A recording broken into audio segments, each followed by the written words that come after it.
But if we just want to get into the juicy stuff and allocations, personally, I am 75% Bitcoin and ETH right now. And in order for new alt L1s to pop up and really succeed, they're going to need to be a 5 or 10x improvement on the technology.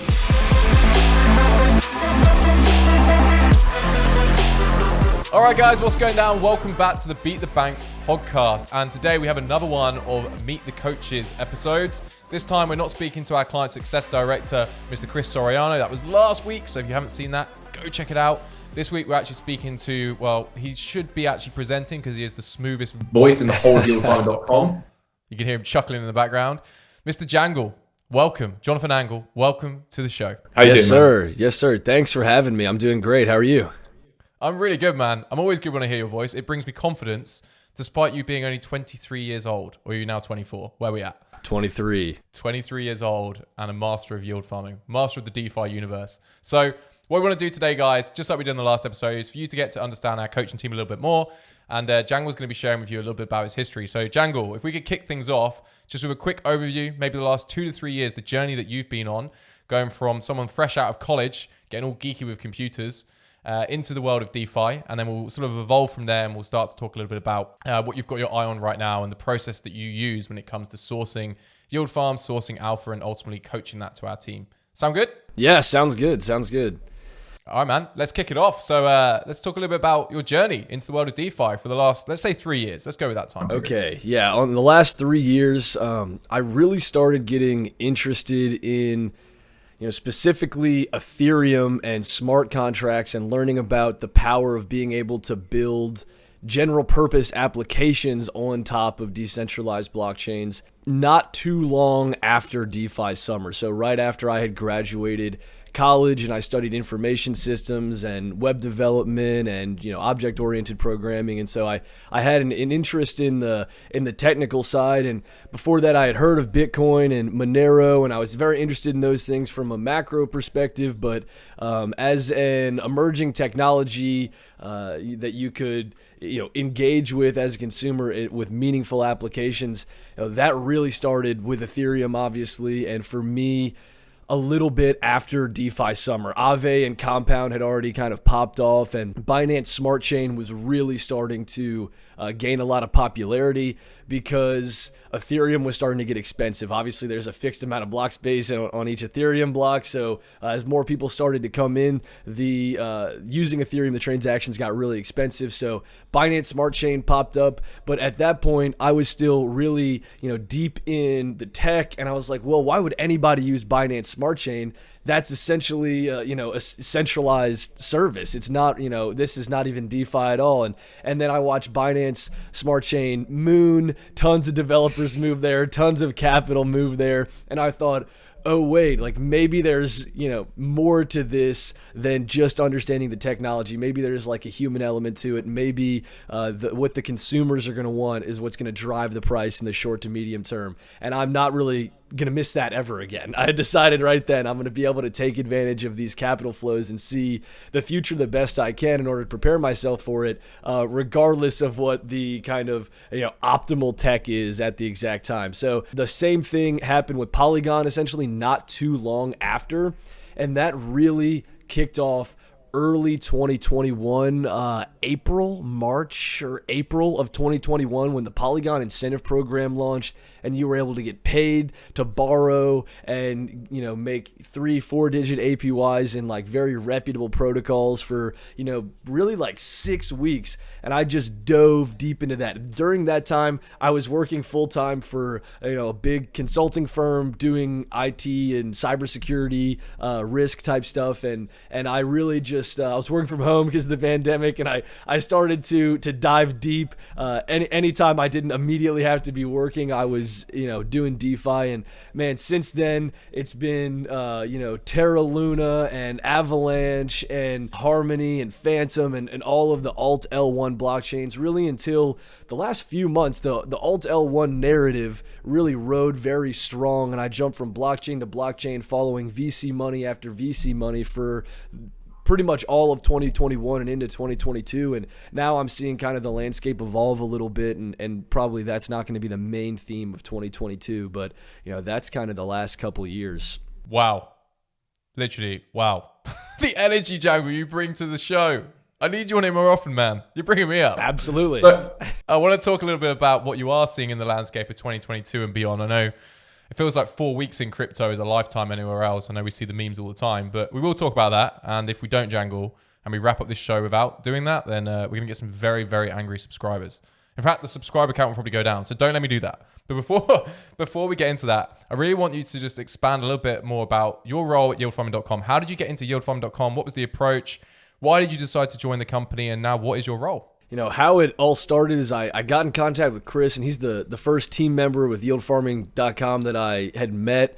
And immediately I knew that he really knew his stuff. And, I was very interested. Like I said before, I was doing, kind of big corporate consulting, and really in my heart, I'm kind of that rebel, that DeFi cowboy really at heart. And I wanted to be a part of an organization where I can really have a big impact, and I can do DeFi all the time and help people learn this technology that I'm so passionate about. So I knew that Chris knew his stuff. I also met Andrew and some of the other coaches and David, and I was like, wow, this is a group of all-stars, really. Like, these are the best in the game. So I think it was, Naval Ravikant has a saying that you should play long-term games with long-term people, and if you're not working with the best people that you could possibly be working with, then you should just quit and go find those best people. So I was, listening to him and reading some of his stuff at the time, so I was like, well, let's go.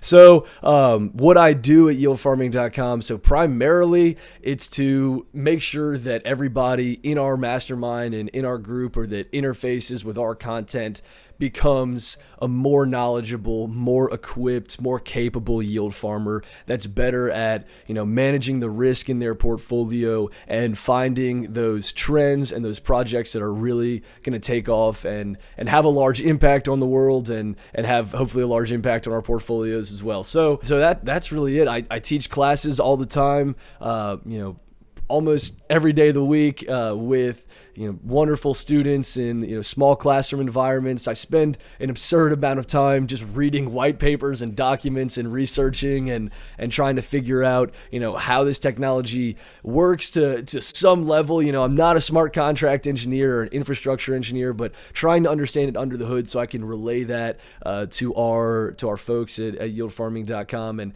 give everybody the information and my opinion and everything that they need to be more informed and more capable within the industry. Wow. So a couple of things to unpack here. First of all, imagine if we got Naval on the show. Yeah, that'd be crazy. Or in the community, maybe an alpha call with Naval. Yeah, I love it. Oh, dude, that'd be incredible. Maybe that's something we should chase down this year. That'd be amazing.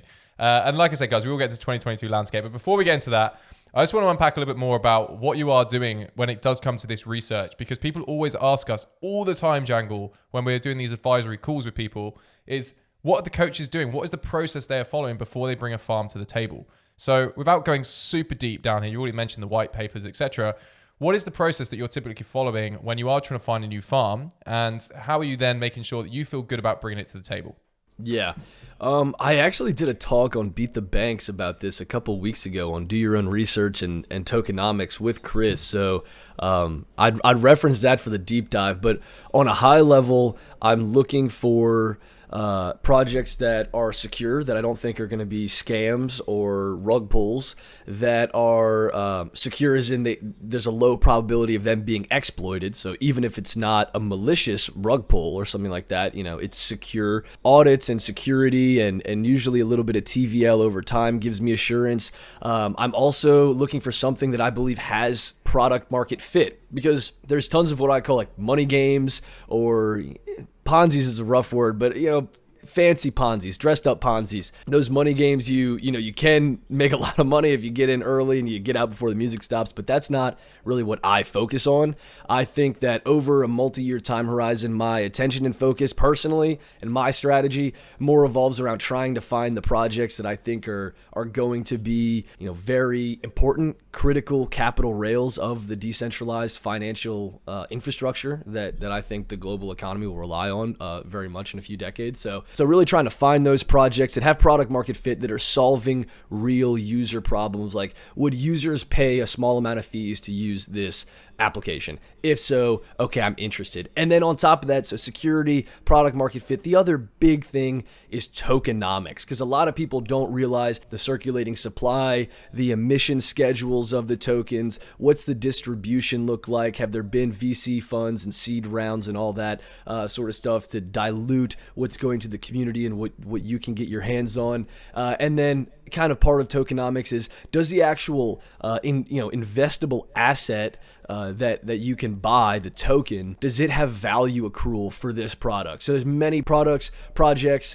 decentralized applications that are great applications, great use cases, but that value doesn't really accrue to the token holders, or they're very diluted, or the emissions are out of this world, so it's uninvestable. So I'm mainly looking at those things when evaluating projects. Okay, that was an awful lot of information, and I think it's a good time to plug the Beat the Banks group. So I'm saying this in all the podcasts moving forwards, guys, but pretty much if you're enjoying the show, you have two options right now. One is to head across to the Beat the Banks group, which we'll talk about in just a second, which is our free community full of incredible amount of not just alpha, but actual training material, foundational material on how to get yourself set up and yield farming in a safe manner, which again, if you know anything about yieldfarming.com, is our number one priority when we're actually educating our clients on this. And the second option is to actually go ahead and apply for the mastermind and have Jangle in your back pocket pretty much every single day and see his calls, see his wins, and understand what he's doing in his portfolio. So regardless of which two routes you want to take, you just need to go across to www.yieldfarming.com/show,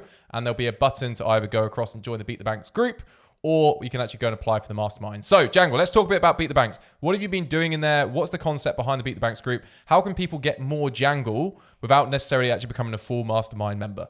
Yeah, so my relationship with Beat the Banks is I go on there and, maybe every week or couple weeks I give a lesson, a lecture, a Q&A. I talk about whatever really people want to hear, whatever I think is important to touch on at the time. So we're kind of building a content library there, and maybe I'll get together with Chris or something. And we'll say, what do we need to talk about, or what should I discuss on here, and what do we have, and yeah, I'll cover whatever people need to hear. So yeah, and also the AMAs, dude, those AMAs. Yeah, and I like the structured lessons as well, like that DYOR and tokenomics discussion I did. I really like that.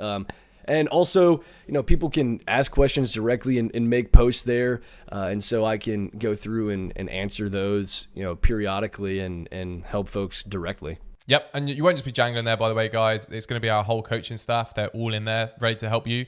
So if you do want to go across again, yieldfarming.com/show. That's all the plugin I'm doing for today. Join the Beat the Banks group or apply for the mastermind. Let's put that to one side and let's talk about the 2022 landscape. So Jangle, you're the man I often go to, as the other coaches as well, but I often go to Jangle as a voice of reason. I love to get an understanding of what he's looking at. So you just mentioned here that we've probably surfed the wave of going through all the different layer one protocols over the last 6 months or so, and now we're into a different landscape. So how has the landscape changed, and how is it changing going forward? What are you looking at right now when it comes to winning big in the world of DeFi? Yeah, so the way I think about the evolution of the Alt L1 metagame is probably you're not just going to be able to spin up, an EVM clone, an Ethereum clone, and, since it has lower amount of transactions, it's cheaper and people will migrate to it, maybe throw a 100 million of incentives and you'll get a bunch of TVL. I think that time has passed, and in order for new Alt L1s to pop up and really succeed, they're going to need to be a 5 or 10x improvement on the technology. So I think it's possible that another, base layer blockchain comes up and does really well, but it's much less likely than it was, 8 months ago. So, and it would need to be not a marginal improvement to really capture a market share. I think it would need to be a significant improvement. So I am keeping my eye out for that, for any major technological innovations. But, I really... Jangle, just before you expand on that, because you obviously have a really good understanding of what you mean by technological innovation. What are you really looking at here? What would be a 3 to 5x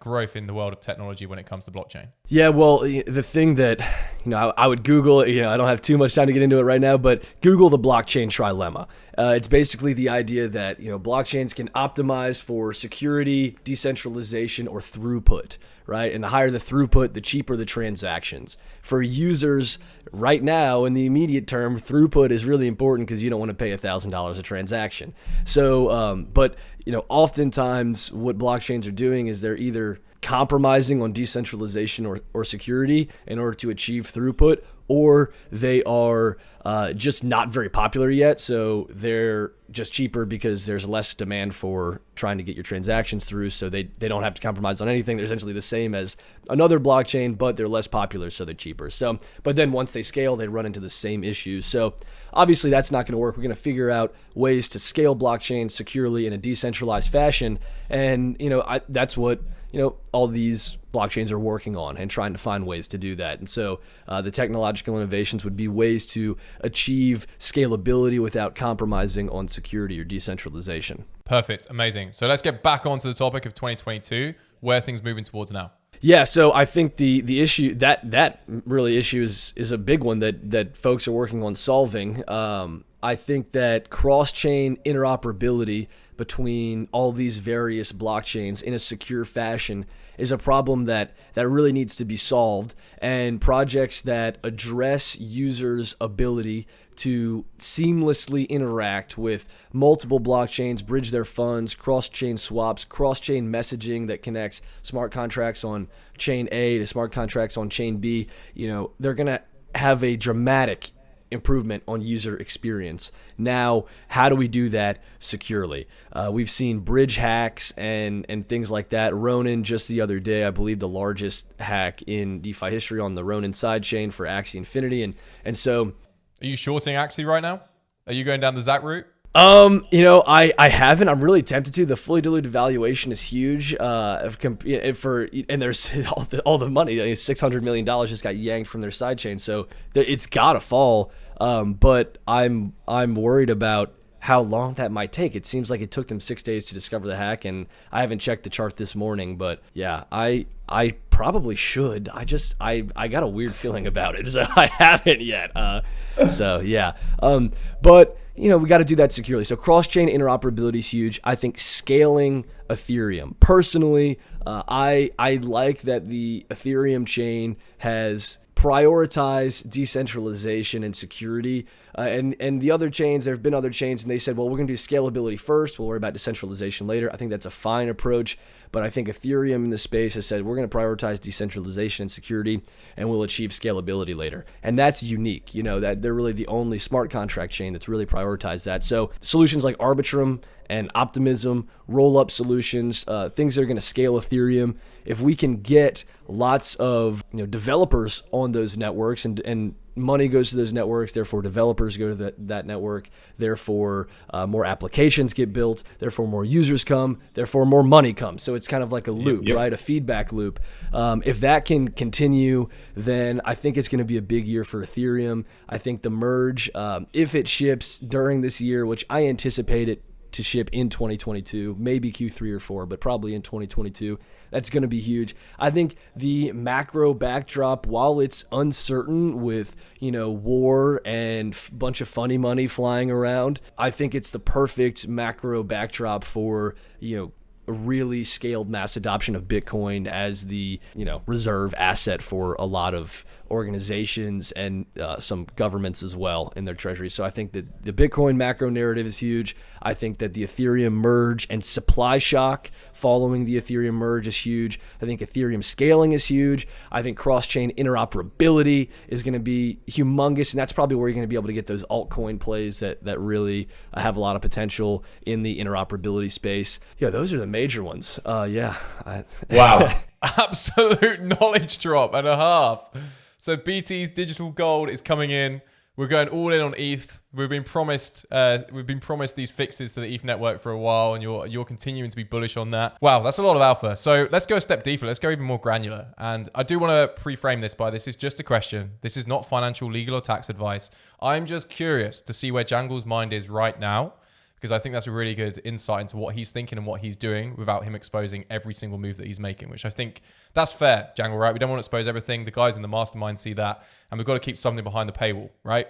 I mean, it just changes all the time. So I kind of, I default to spilling the beans. I just love to talk about it. So, but, there's so much information and so many things changing all the time. So let me ask you this question.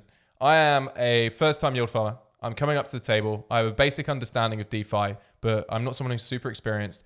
I've got 100K that I want to play with, and I'm looking to build a basic portfolio. What are the steps that you're going to take me through, and then what would the allocation look like? Okay, well, I don't want to get too much into the boring stuff, but we've really got to sit down and talk about the fundamentals of how blockchains work and security, and using a hardware wallet, and not connecting to fraudulent smart contracts, and the security stuff is really, really important. But if we just want to get into the juicy stuff and allocations, personally, I am about 75% Bitcoin and ETH right now. Personally, I'm just and then I've got a good chunk of stable coins, and my primary altcoins right now are Avalanche, AVAX, and right now DeFi Kingdom's Jewel. Jewel is a high risk play, really niche thing, but it plays into the kind of GameFi narrative a little bit. But also, I'm really excited about Avalanche subnets,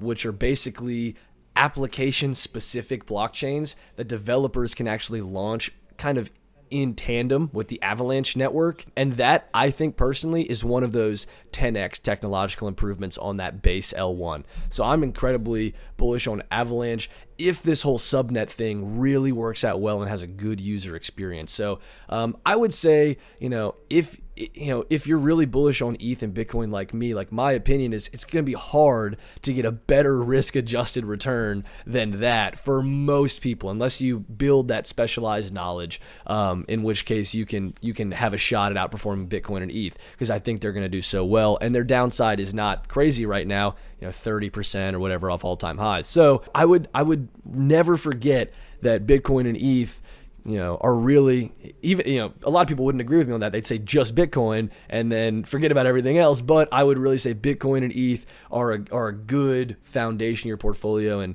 you don't want to be sitting here 3 years from now with a $200,000 Bitcoin and a $20,000 ETH. And like you're in a bunch of altcoins that went to zero. That would be like max cope. That would be very painful. So you want to, in my opinion, not financial advice, you want to have a Bitcoin and ETH allocation. You want to have a stablecoin allocation so you can be in some delta neutral farms, so you can get some cash flow without taking directional exposure, and so you can have cash to buy capitulation events or give you optionality and stuff in your portfolio, in my opinion. And then in my opinion, 15% or less should probably be in the medium to high risk stuff, and for me it's AVAX and right now Jewel. That might not be the same for Jewel. I'll probably have AVAX at least for a couple quarters, or maybe longer depending on how it shapes up. But Jewel, who knows? It moons in the next week and I could take profits or significantly reduce my position. It's already grown quite a bit in the last couple of weeks. But yeah, I mean, I would structure it somewhat like that. Heavy emphasis on Bitcoin and ETH, having some stable coins for farming, delta neutral farming, and optionality, and some things that you have high conviction in that you can throw like good, not throw darts, but throw good solid bets on. But remember to keep your allocations responsible to high risk things, because the opportunity cost is so high when you assume that Bitcoin and ETH are going to 10x over the decade. Amazing information, amazing advice just in general, man. I appreciate you sharing that. Last question on this, because people want to know, AVAX, Subnet, where are we going right now, what we're looking at? What's cool about that is any development team can theoretically launch their own subnet, and it's not incredibly difficult. It's a little bit expensive, but they are able to not only run their own validators, but also choose their own gas for that subnet. It runs parallel to the AVAX C chain, the main Avalanche network. So you're not even like, if all the degens are getting liquidated and the market's crashing or whatever, and gas goes up to $1 billion on Avalanche, then the DeFi Kingdoms players can still continue doing their foraging and their fishing on their DeFi Kingdoms game uninterrupted by the congestion on the Avalanche mainnet. Same thing's happening with Krabata. They're launching their own subnet. I don't know the exact date on it, but yeah, March 30th, which is today, not to date the podcast or anything, but right now in a few hours, DeFi Kingdoms Crystal Veil will be live, and I'm excited for Jewel staking and everything like that. So that's one application specific blockchain, but it's they're able to choose their own gas token, which is going to be Jewel, or gas coin, I guess technically, and it'll be Jewel. And so any application can do this, and it really opens up. It's a perfect solution, in my opinion, for when you need a blockchain to do GameFi stuff, to do lower security necessary activities. Maybe not running multi-billion-dollar financial applications on, a subchain or a subnet, but things that don't have to be like optimal max security and infinite scalability, really very high scalability. Love it, man. So much knowledge. It's honestly, dude, I cannot wait to hear your weekly roundup. I just can't wait to hear what's happening, what you're looking at right now. Again, that is one of the pleasures that we have of being inside the yieldfarming.com mastermind. So Jangle, where else can people go right now to find you? I know you're pretty active over on your Twitter. We're growing that out. There's obviously the Beat the Banks group, which I've mentioned the link. So yeah, what can we do to get more Jangle, and also final words of wisdom to wrap up the show? Yeah, to get more Jangle, it would be Beat the Banks, and you can follow me on Twitter at DeFi _Jangle, DEFI _JANGLE. Bitcoin, it's driving the bus. That's really the way it goes, and I don't see that changing this year. We do see a little bit of decoupling with Ethereum, but it's Bitcoin's driving the bus. So the supply of Bitcoin that is on the open market is not incredibly high. And if you look at the on-chain metrics, the amount of people that have been holding, the amount of coins that have moved wallets for 365 days, is incredibly high as well. And you have Do Kwon and the Terra Luna Foundation buying $125 million a day, I believe, roughly, of Bitcoin. $10 billion over months is the plan. And so I think you watch Bitcoin, and in previous cycles, a lot of times Bitcoin will run very heavily, and then that money will kind of trickle down into alts as well, and you'll get your 10 or 100x's in there. But kind of the beginning of this cycle, Bitcoin did a 10 or 20x. So watch Bitcoin, watch maybe some nation states capitulate into owning Bitcoin or accepting Bitcoin and the de-dollarization of the global financial system, and then watch for the Ethereum scaling and watch for subnets and application specific blockchains and bringing it all together. I mean, really, there's so much to watch. But Jangle, dude. Every time you start talking, I'm like, please, less alpha. Yeah. Just because I know that the guys inside the mastermind are going to be like, damn, this guy's sharing all the goodies. There's always more. We appreciate Next it, week there'll be even more. Yeah, it's non-stop, man. It's non-stop. So, Jangle, man, thank you so much for your time. Every time I talk to you, I just feel reassured in the world of DeFi, just hearing your passion. Ultimately, you get calls right so many times. I've been following your journey, and it's made me a hell of a lot of money just following you along. And again, for the guys listening to this show, go check out Jangle's Twitter, and do head across to www.yieldfarming.com/show and join the Beat the Banks group if you want free content, or apply for the mastermind if you want to have a more hands-on approach with the team here at yieldfarming.com. Jangle, that is all for today. Thank you for your time, and we'll see you soon, man. All right. Thank you, sir.